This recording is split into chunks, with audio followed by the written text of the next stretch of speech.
Okay, in this video, we shall see some more problems of chapter number 6 of Survey textbook.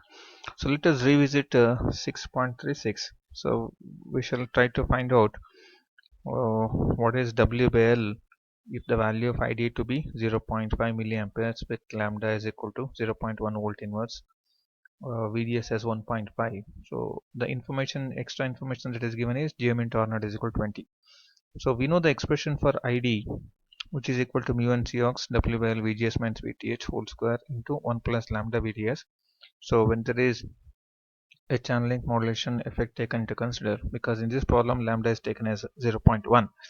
So in this particular expression we know everything, that is ID we know, mu n Cox we know. So we are asked to find W by L.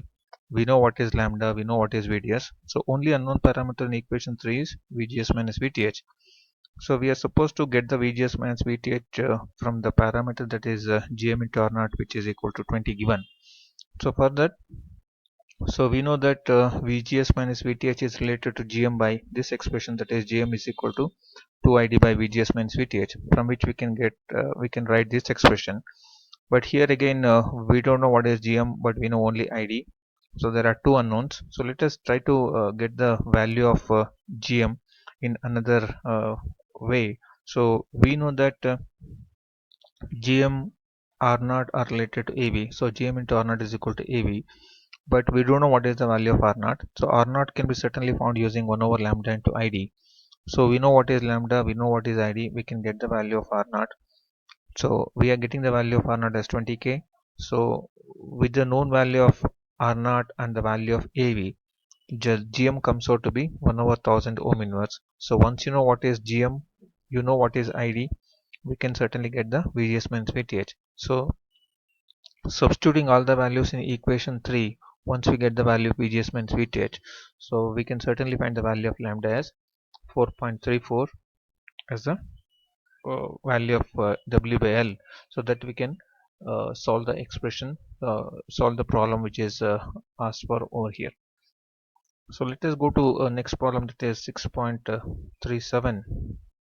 So it is identical to 6.36. Only thing is that lambda has been modified from 0.1 to 0.2 volt inverse.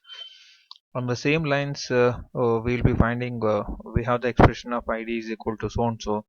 VGS minus VTH is unknown. That we'll get it from this expression. In this, GM is unknown. We'll get the value of GM in this expression. Here R naught is unknown. So R naught is obtained by the expression which is ID into lambda, 1 over ID into lambda. So R naught is known, you can get the value of GM. So once you get the value of GM, you can find the value of VGS minus VTH. Once VGS minus VTH is known, you can substitute over here, you can get the value of W by L. So let us see what is 6.38 A and B is for. So here there's a circuit given consisting of two transistors M1 M2, and there's a bias voltage given VB, and the input voltage applied, output is taken out here, and RD is connected to drain of M2. So we are asked to write the small signal model. So what we are doing here is we are replacing each and every MOSFET by its small signal model. We are grounding the DC voltages. You can see now the gate of M2. So this is the gate of M2. So this is gate of M2 is being grounded, which is connected to VGS here. And the gate of M1 is connected to Vin. So you can see I'm connecting Vin here. So between drain and source, we have GM into V1 and R naught 1, because there is a lambda which is given as non-zero. If lambda is equal to 0, there will be no R naught here. And you can see RD is connected from the drain of M2 to the VDD. In this case, for AC small signal analysis, it will become ground. Now you can see RD is now connected between the output point, that is this point, and the ground. You can notice that this particular connection which is into written is not existing. So this connection please don't consider here. So small signal model of this circuit is given by this. So here we are the concept here is we are replacing all the VDD and VGS, all DC voltage by ground, and we are replacing the MOSFET by its small signal model. So similarly we are doing it for circuit B. So here also it is the same thing. You can see now the gate is connected to output. So this is the gate of your M2 connected to the output. The gate of this is given to the input. You can see that this is the gate of your M1 is connected to input. The source and drain of this are shorted here.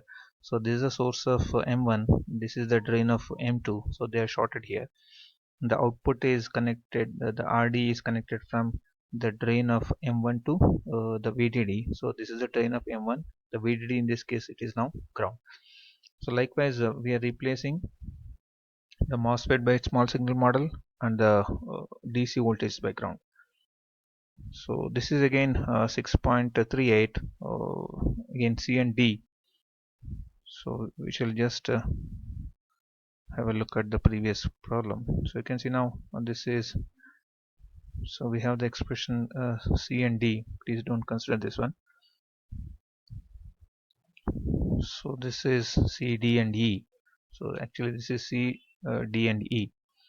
So this is also identical to the previous case. So have a look at okay how this is being written. So all MOSFETs are replaced by its small signal model, and the VTD and gate voltages, if at all any DC voltage given, is replaced by the ground.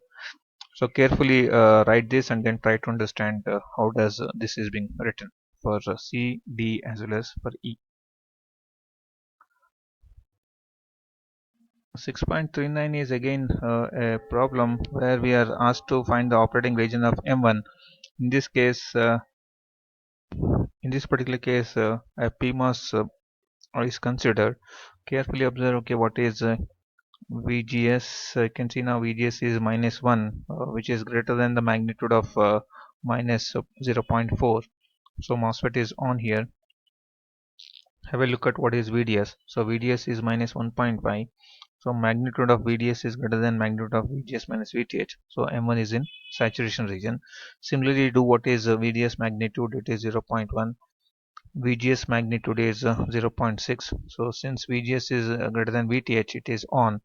VDS is less than VGS minus VTH in terms of magnitude. MOSFET is operating in linear region.